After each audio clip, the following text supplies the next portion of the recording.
When Chinedu got home that evening, Amara casually asked, "What errand did you run today?" Chinedu didn't miss a beat. "Oh, just some work-related stuff," he replied, shrugging. Amara nodded, then added, "Who did you go with?" "Just a friend from work," Chinedu answered quickly. Amara's heart skipped a beat. Why didn't he mention his mother? She kept her face neutral, but inside her curiosity grew stronger. What was he hiding? Amara's marriage to Chinedu had been like a dream. They met through mutual friends at a charity event, and from the moment they locked eyes, there was a strong connection. Chinedu, with his warm smile and charming personality, had quickly won Amara over. He was everything she had ever wanted, ambitious, kind, and deeply in love with her. Their relationship moved fast, filled with late-night talks, surprise trips, and a shared understanding that they were meant to be together. When they got married 3 years ago, it felt like the start of a fairy tale. But there was always one thing that had been in the background of their relationship: Chinedu's family, or rather, the lack of one. From the beginning, Chinedu made it clear that his world revolved around his mother, Mama Chinedu. She was his only living relative, the only family he had left. Chinedu explained early on that his father's side of the family had abandoned him and his mother after his father's sudden death. "They didn't want anything to do with us," Chinedu had said, his voice filled with bitterness. "As soon as my father was gone, they acted like we didn't exist. It was just me and Mom against the world." Whenever Chinedu spoke of his past, Amara always felt a pang of sadness. She could see the pain in his eyes as he talked about how his mother had struggled to raise him alone, without any help from their extended family. It made sense to her why Chinedu was so devoted to his mother. She was all he had. He often mentioned how Mama Chinedu had sacrificed everything for him, working multiple jobs to put him through school and making sure he never lacked anything. Despite the close bond between mother and son, Amara noticed early on that Mama Chinedu wasn't particularly warm toward her. There was a coolness in their interactions, a subtle distance that Amara couldn't quite close. But she convinced herself that it was just a matter of time, that once Mama Chinedu got to know her better, things would change. What once seemed like simple affection between Chinedu and his mother began to feel more like a secret alliance that excluded Amara. Whenever she expressed her concerns, Chinedu would dismiss them with a wave of his hand, telling her she was overthinking things. "Amara, you're just stressed," he'd say, brushing off her worries with a forced smile. "Mama's just lonely, that's all. She needs me. You should understand that." But Amara didn't understand. The late-night phone calls, the secretive texts, the way he would drop everything to be at his mother's side. It all felt too much. She needed to talk to someone who could help her make sense of what was happening. So one afternoon, Amara found herself heading to the bustling main market, where her best friend Ifeoma owned a small fabric shop. When Amara arrived, Ifeoma was behind the counter, chatting animatedly with a customer. As soon as she saw Amara, Ifeoma's face lit up with a bright smile. "Amara, you're here early today. What's going on?" Amara forced a smile in return, but it didn't reach her eyes. "I just needed to get out of the house. Do you have a moment?" "Of course," Ifeoma replied, waving off the customer with a friendly nod. She came around the counter and pulled Amara into a hug. "Come, let's sit in the back. We can talk there." They made their way to the small storage area at the back of the shop, where Ifeoma kept a couple of chairs and a table cluttered with fabric samples. Amara sat down heavily, her shoulders sagging under the weight of her worries. Ifeoma eyed her friend with concern as she took the seat opposite her. "What's going on, Amara? You look like you haven't slept in days." Amara sighed, running a hand through her hair. "It's Chinedu and his mother." Ifeoma raised an eyebrow. "What about them? Is Mama Chinedu giving you a hard time again?" Amara hesitated, struggling to find the right words. "It's more than that. I don't know, Ifeoma. Something feels off. Chinedu's been acting strange lately. He's always on the phone with her, canceling plans with me to be with her, and he gets so defensive whenever I bring it up. It's like, I don't know how to explain it." Ifeoma listened closely, her expression turning serious. "You think he's hiding something?" "I don't know what to think anymore," Amara admitted, her voice trembling. "I found this message on his phone the other day. It was from his mother, but it was strange. It didn't sound like something a mother should say to her son." "What did it say?" Ifeoma asked, leaning in closer. Amara hesitated before replying. She said she missed the way he held her and that no woman could ever take her place in his heart. Ifeoma's eyes widened in shock. What? Are you serious? That's really odd, Amara. I know, Amara whispered, but when I confronted Chinedu about it, he just laughed and told me I was being paranoid. But I can't shake this feeling that something isn't right. For a moment, Ifeoma was silent, her brow furrowed in thought. Then, half joking, she said, Amara, you don't think… No, that's too crazy. But what if they're, too close?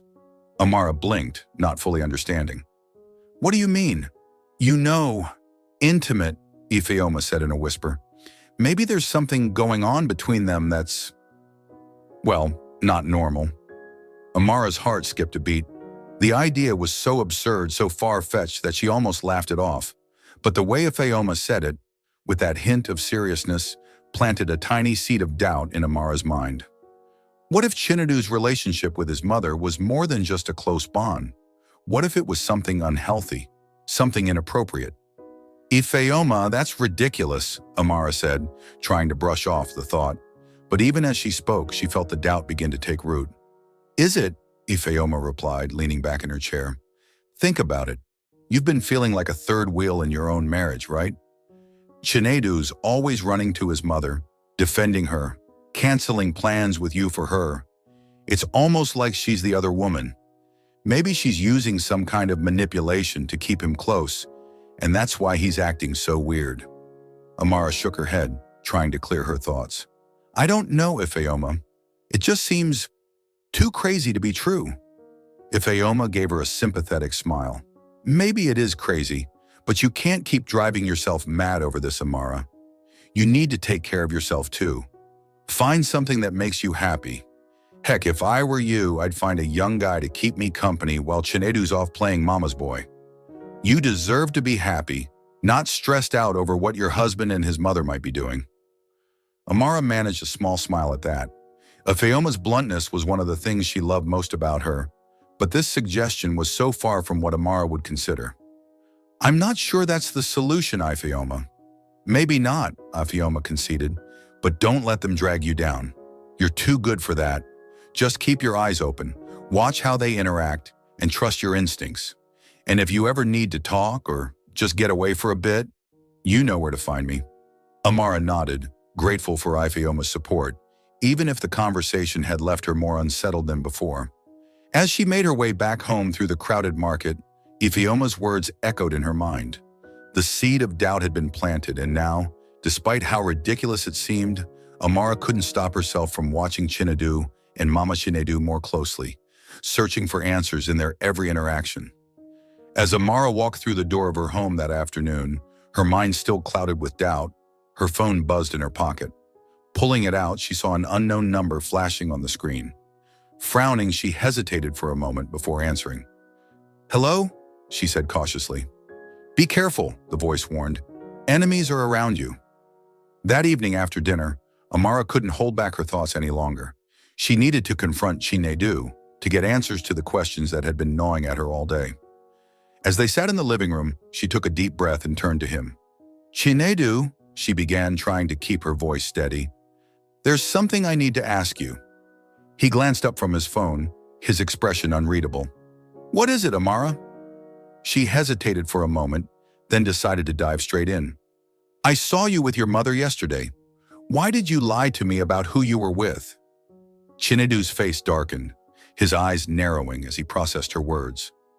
What are you talking about? He asked, his tone defensive. You told me you were with a friend from work, Amara continued, her voice growing firmer. But I saw you at the cafe with your mother.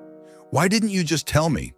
Chinedu's jaw clenched, and he stood up abruptly, glaring at her. Are you seriously questioning my relationship with my own mother? What kind of person does that? He snapped, his voice filled with disgust. Amara's heart sank. Chinedu, I didn't mean it like that. I just want to understand what's going on. There's nothing to understand, he said angrily, grabbing his car keys. I don't have to explain myself to you. This is ridiculous. Without another word, Chinedu stormed out, leaving Amara stunned. She watched him drive away, her mind racing with worry. Why had he reacted so strongly? For the next 2 days, Amara heard nothing from Chinedu. He didn't answer her calls and her texts went unanswered. Anxiety gnawed at her, so she called his mother, hoping for some clarity.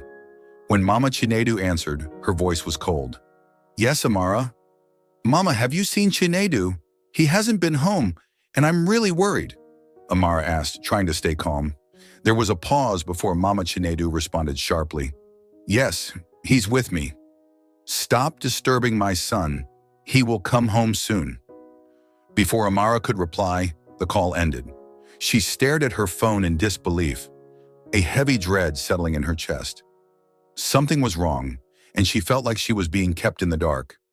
As Amara waited for Chinedu to return, she couldn't shake the growing sense of unease.